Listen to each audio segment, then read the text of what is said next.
Hello and welcome to this special edition of Talk Time. My guest today is a highly decorated Indian Army soldier, Lieutenant General Rana Pratap Kalita, PVSM, UISM, AVSM, SM and VSM. General Kalita is currently the General Officer Commanding-in-Chief of the Army's Eastern Command. He was posted in Jammu and Kashmir, Northeast. He was posted as a young captain in Sri Lanka. He was with the UN peacekeeping force in Sierra Leone as well as in Sudan. Overall, he has seen it all. General Kalita, welcome to my show. Thank you so much. 40 years, almost 40 years in the Indian Army in various capacities. You have seen it all. Yes, I think I consider myself very fortunate because right from my childhood, it was my dream to be part of the Indian Armed Forces. And that's how I joined the Indian Army in 1984. And since then, I think as an army man should do, I have been fortunate to be part of all types of operations, whether as part of the Indian peacekeeping force in Sri Lanka or in counter-insurgency operations in Jammu and Kashmir, Assam, Nagaland, Manipur. So I think whatever I wanted as an army officer to achieve, I think I have been fortunate enough to do that. And it has also taught me a lot of lessons because the learning never ends. Yes. It has been a great learning experience.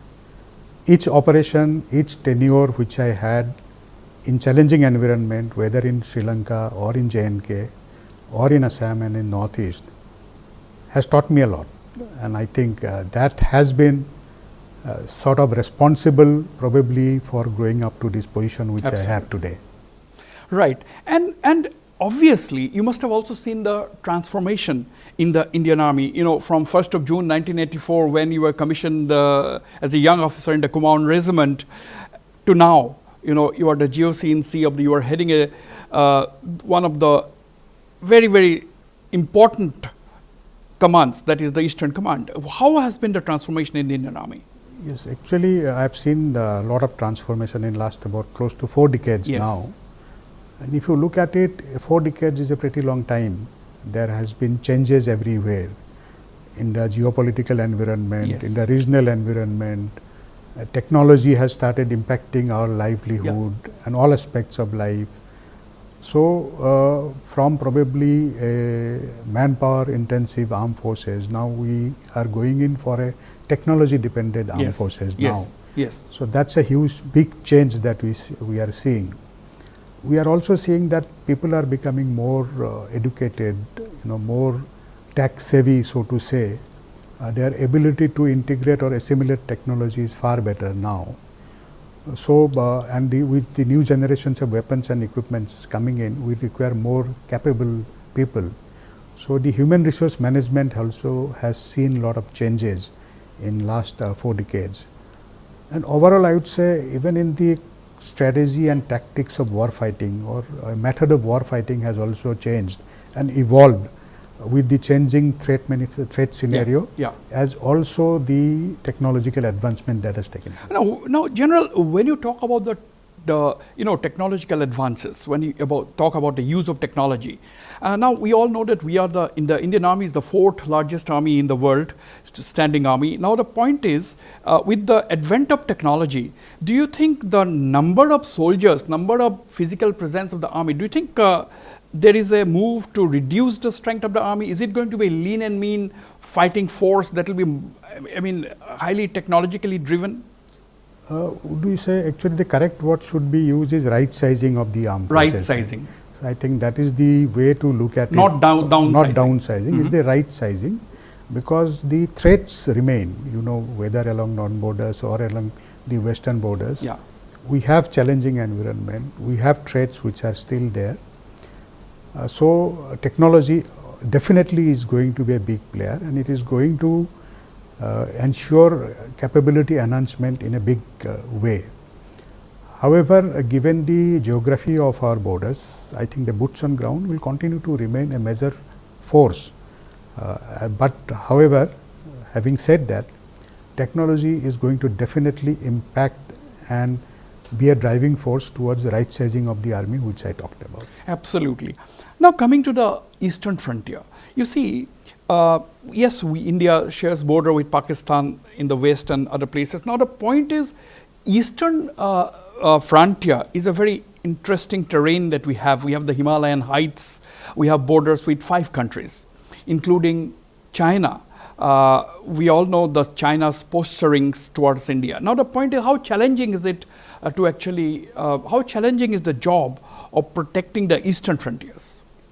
Yeah, you are aware that we have almost 6,000 kilometers of border that we share with 5 neighboring countries, Yes. like you said, starting from Nepal, Bhutan. But we have settled borders with countries like Nepal, Bhutan, Bangladesh and Myanmar. Yeah. With China, there are certain issues because the boundary is not demarcated. But the biggest challenge which we face even with the settled borders is the geography and terrain. Because of the inhospitable terrain and Yeah. weather conditions, like we have terrain starting from tropical jungles to glaciated terrain. Yes. So inaccessible areas are there in the higher reaches of Himalayas, and plus very thick jungles when you go to the Indo-Myanmar border. So the challenge and weather conditions pose a big problem, so to say, for our troops, particularly for their survival and as also to operate in those areas under difficult conditions. As far as China is concerned, I have mentioned that the boundary is not demarcated. Yes. So there are certain issues of differences in perceptions, and which lead to some frictions at times. There are certain identified areas where there have been frictions in the past, but we have been generally following the established mechanism of in accordance with various agreements which we have to resolve those issues at the ground commanders level only. So overall, in last about year and a half or so since I have been in command, the situation has been quite stable, but then unpredictability still remains. Yeah, but because the Chinese, they keep on trying to provoke in some form or the other all the time. See, there has been certain areas where such provocations have been taking place, but then we have been able to resolve those issues by resorting to the established border management mechanism. Like we have got established hotlines which are there, that we have got those border meetings in those designated points which are there. So at the local level, we have been able to diffuse all such situations. Right. And we also know, General, that the year 2023 is not 1962. We have advanced militarily. India's stature as a world power is also rising fast, as we have seen with the successful completion of the G20 summit, where several of the world leaders have complimented India's role. And nobody thought that India would be able to come up with a declaration in view of the differences over the Russia-Ukraine war. But India did it. Not many people thought. There was skeptics all around. What assurance would you like to give our countrymen, particularly those along the border in states like Arunachal Pradesh, since we are talking in Guwahati? What would you like to tell the people in the border, people in Arunachal, people along the Bhutan border? What would you like to tell them and the rest of the Northeast about the border with China situation? Like you have mentioned, 1962 and to 2023, India has evolved as an independent nation. In 1962, we are just about 15 years old as a nation which it existed. Now we have recently celebrated 75 years, and the nation has evolved as an economic power, as a political power, as a diplomatically it has evolved, militarily also it has evolved, infrastructure wise it has evolved. 1962 war was fought with a lot of logistic constraints because of the deficiency of infrastructure which we had. And in last about couple of decades, primarily we have had a lot of focus on the infrastructure development.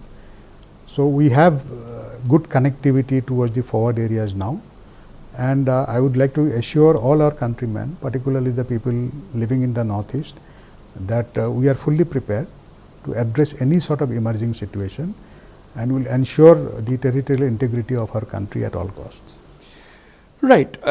Now you see, I mean, when you talked about infrastructure, earlier till about say 7-8 years ago, we used to say, oh, Chinese have 4-lane roads leading up to the border. When the Nathula border post was inaugurated, after a long gap, I was there in Nathula. The Chinese ambassador was there, a very controversial figure at that time.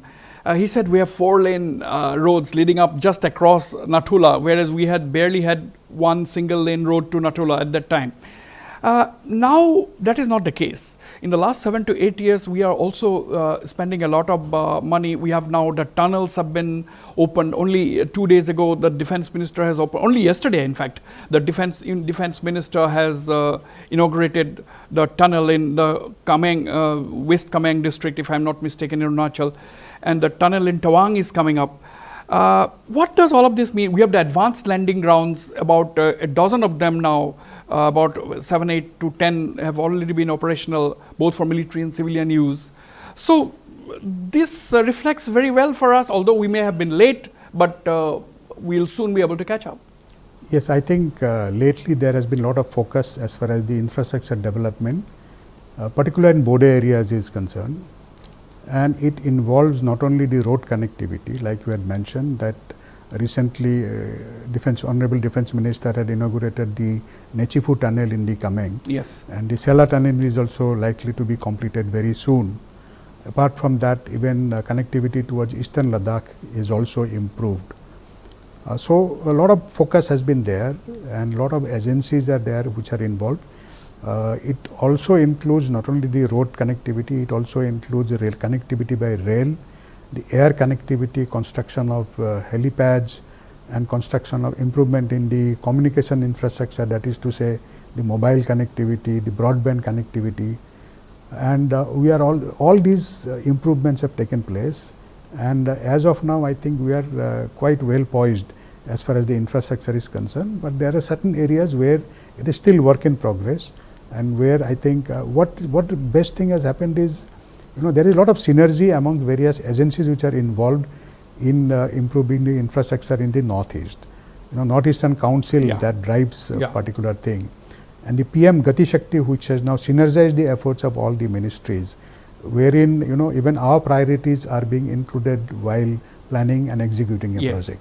So that has seen sort of focused development of the areas where all of us want such development. And the intent of the government is clear, that infrastructure has to be boosted. Absolutely. On that note, I'll go for a short break. Don't go away. I'll be right back. I'm in conversation with Lieutenant General Rana Pratap Kalita, the General Officer Commanding in Chief of the Eastern Army's Eastern Command.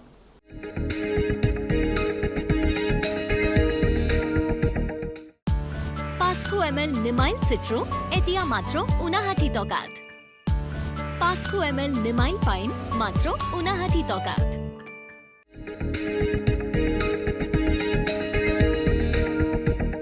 Welcome back.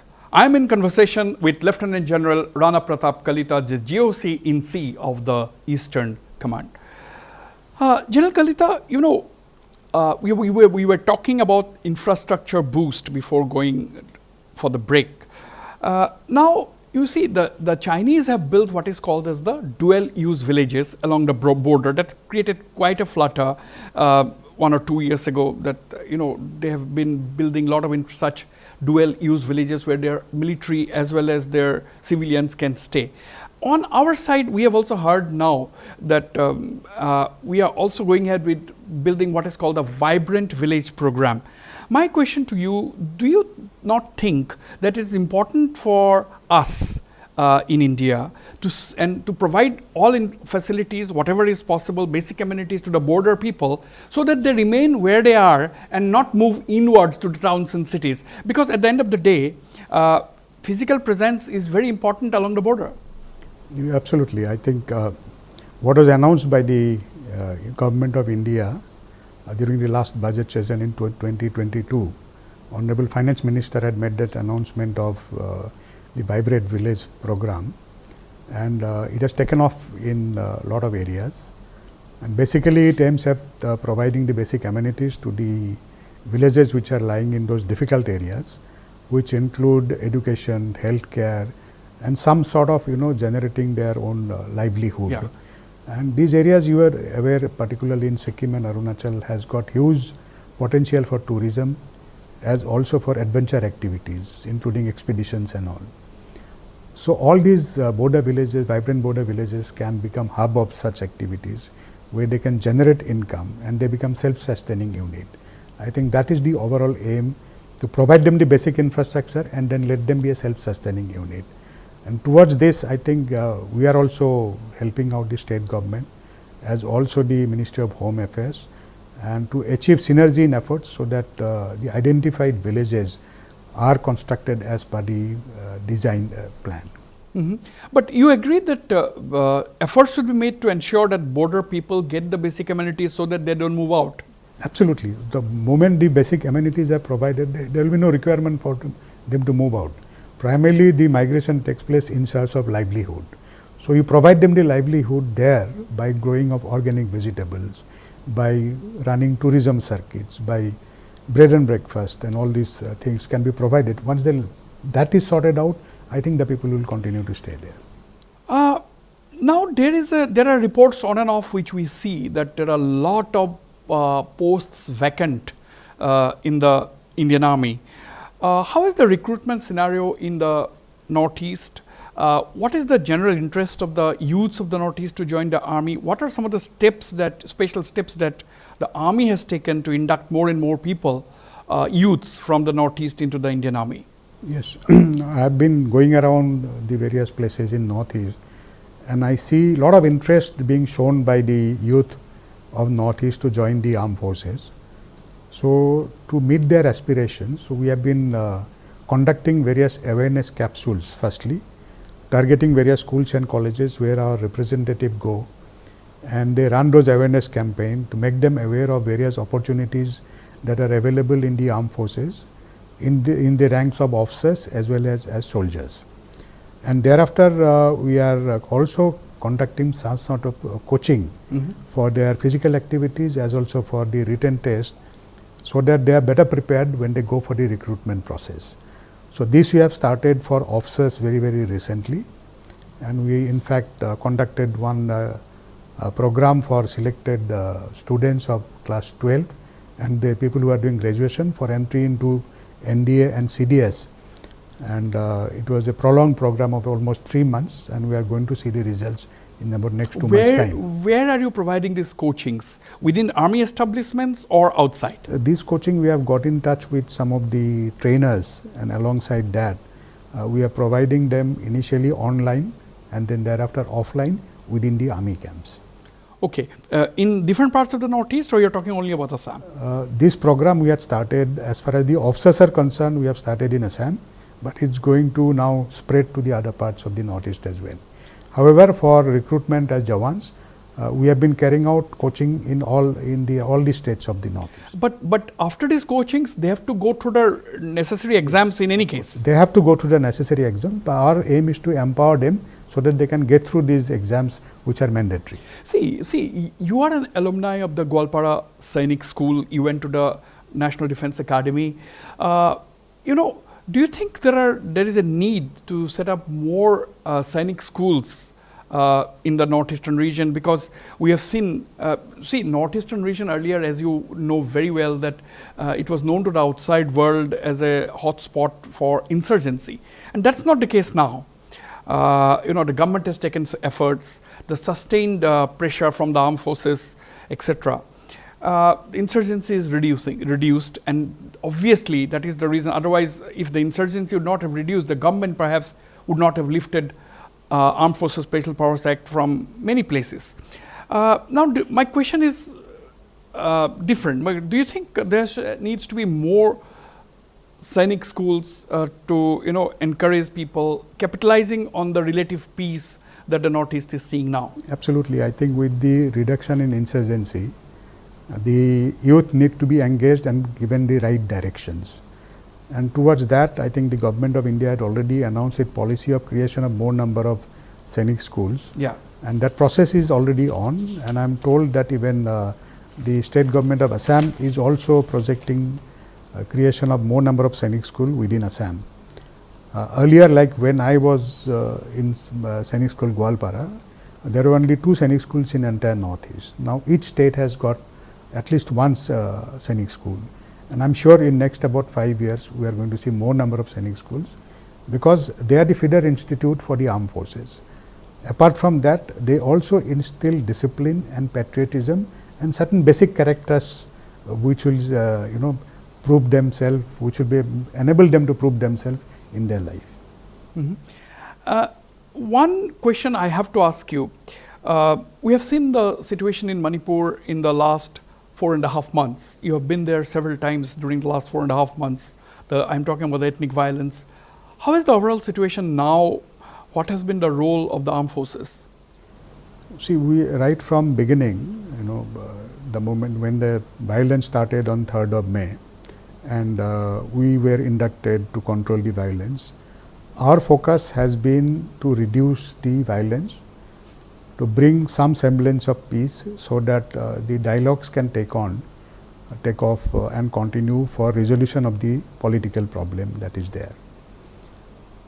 Right from beginning, we have been focusing on separating the communities that are taking part in the violence and engaging them, not only physically separating them by putting out troops, deploying out troops in a manner that there is physical separation.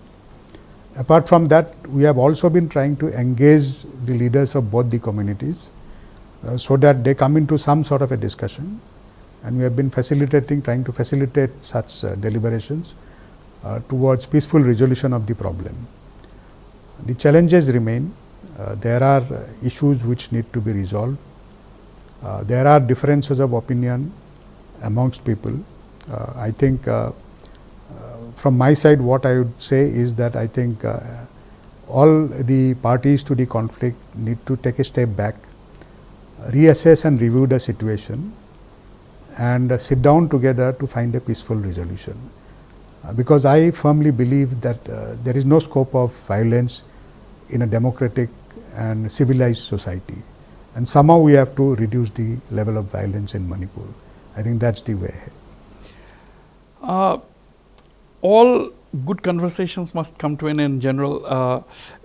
But the civil-military relations, armed forces are trained in a different way, basically to fight the enemy. But now, because of various reasons, we have seen the armed forces deployed within our country to tackle various situations.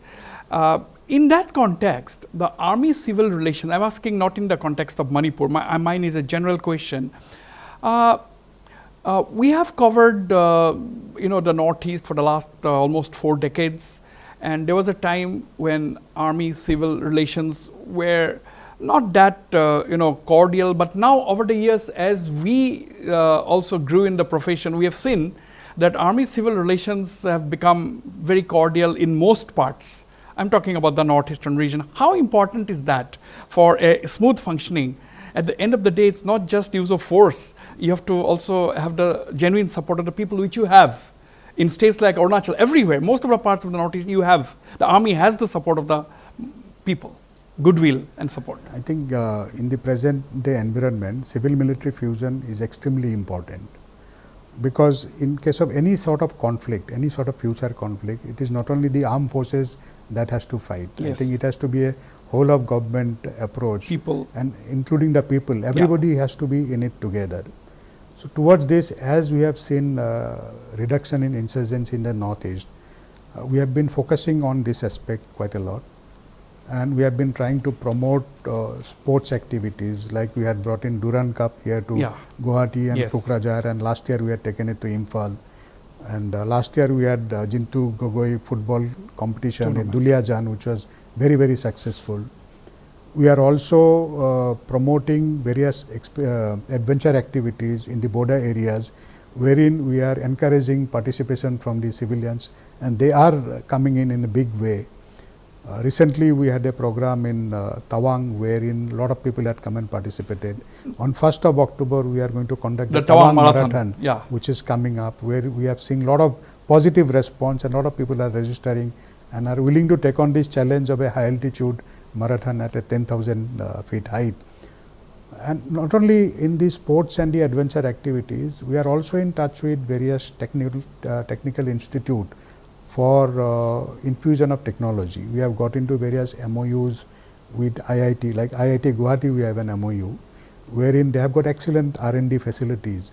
So we are sharing our problem statement with them so that they can come up with equipments and the accessories which help us and carrying out our capability enhancement. So I think these are the areas. Apart from that, we have also been able to establish excellent working relationship with all the state governments and the population residing in those areas, in areas like infrastructure development. Complete synergized effort is taking place. So I think overall we have been putting a lot of focus on the civil military fusion. I think that's a way forward. Absolutely. I think this is the way forward, as you said, and I hope this continues. General Rana Pratap Kalita, Thank you. Thank you very much for Thank speaking you. to me. Thank you.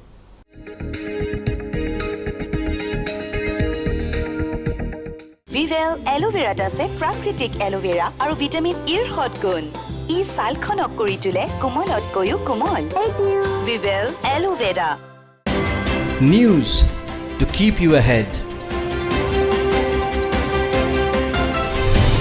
Evening Prime every day at 7 p.m.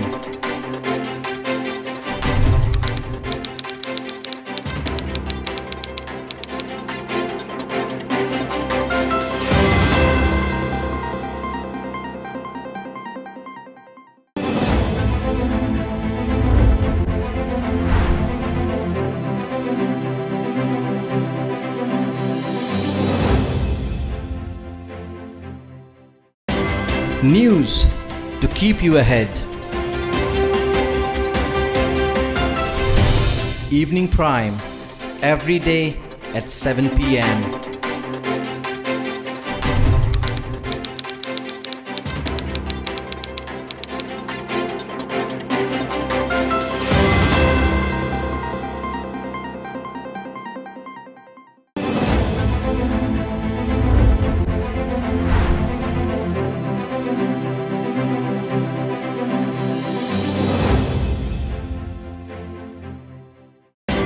News to keep you ahead. Evening Prime every day at 7 p.m.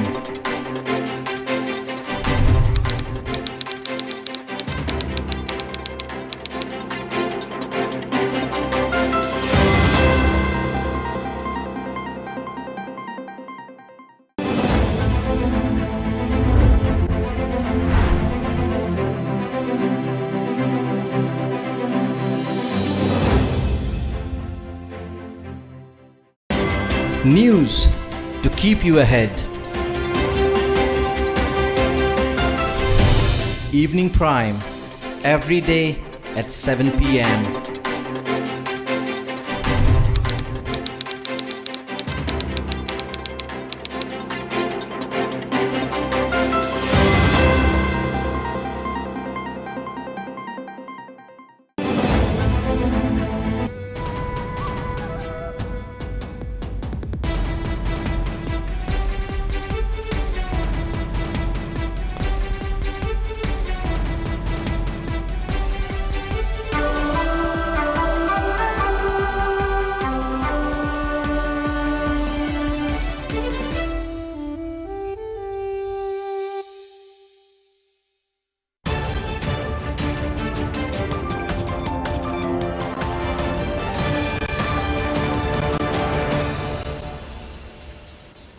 नमस्कार। शुरुआत बड़ी खबर से। असम में खाकी पर एक बार फिर दाग लगा है। घोघरापार थाने के ओसी बिमान रॉय के बाद कामरूप के सोनतली पुलिस थाने के आईसी के खिलाफ यौन शोषण का गंभीर आरोप लगा है। आईसी टिंकू गोस्वामी के खिलाफ एक महिला ने यह आरोप लगाया है। आरोप है कि थाने में एफआईआर दर्ज कराने पहुंची महिला का आईसी टिंकू गोस्वामी ने यौन शोषण किया। आईसी के खिलाफ सख्त कदम उठाने की मांग में महिला पान बाजार महिला थाने पहुंची। पीड़िता का आरोप है कि इसकी शिकायत महिला ने पहले पुलिस अधीक्षक से की, लेकिन उन्होंने इसे तवज्जो नहीं दिया। तो असम में खाकी पर एक बार फिर दाग लगा है। घोघरापार थाने के ओसी बिमान रॉय के बाद कामरूप के सोनतली पुलिस थाने के आईसी के खिलाफ यौन शोषण का गंभीर आरोप लगा है। आईसी टिंकू गोस्वामी के खिलाफ एक महिला ने यह आरोप लगाया है। आरोप है कि थाने में एफआईआर दर्ज कराने पहुंची महिला का आईसी टिंकू गोस्वामी ने यौन शोषण किया। आईसी के खिलाफ सख्त कदम उठाने की मांग में महिला पान बाजार थाने पहुंची पीड़िता का आरोप है कि इसकी शिकायत महिला ने पहले पुलिस अधीक्षक से की थी, लेकिन उन्होंने इसे तवज्जो नहीं दिया।